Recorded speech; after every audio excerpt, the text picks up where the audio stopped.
பாடல்களுக்கு சூப்பராக இருக்கும். அதுவும் மறைந்த கிராமிய பாடல் மெயினாக அம்மன் கோயில்களில் பாடல் அவருடைய இன்னை வரைக்கும் நீங்கள் எந்த கோயில் போனாலும் அவருடைய பாடல் இடம்பெறாத கோயிலே இல்லைன்னு சொல்லலாம். அதோட பாடலோடு சேர்ந்து அந்த பம்பை இசையும் சேர்ந்து அவர் இசையமைச்சிருந்தது வேறு லெவலு. புதுகை மணிமாறன்னு.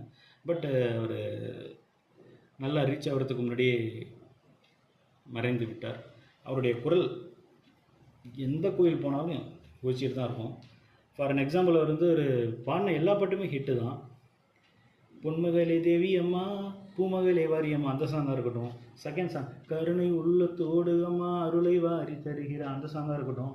ஆங்கார ரூபம் கொண்டு கண் கொண்டு பார்த்தா ஆனமலை வாழுகின்ற மாசாணியாத்தா பொன்மாரி பொழிபவளே பொள்ளாச்சி மாரியம்மா பூவாச்சி மலையினிலே வால்பார மாரியம்மா அகிலமெல்லாம் வாழ்பவளே ஆங்கார நீலி.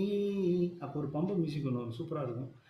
அகிலமெல்லாம் வாழுகின்ற மாசாணி தாய் அந்த சாங் இருக்கட்டும். பேரு பெற்று விளங்குகின்ற ஆங்கார நீலி அந்த சாங் இருக்கட்டும்.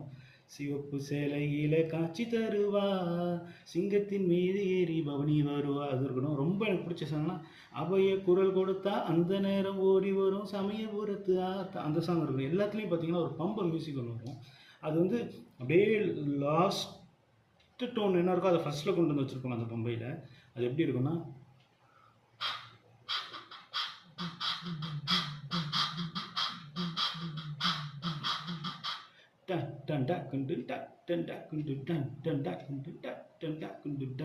அந்த மெட்டில் வரும்.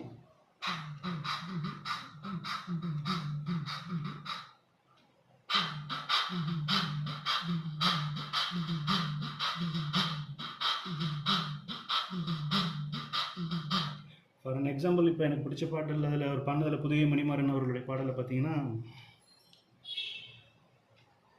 ஆங்கார ரூபம் கொண்டு கண் கொண்டு பார்த்தா ஆனமலை வாழுகின்ற மாசாணியாத்தா.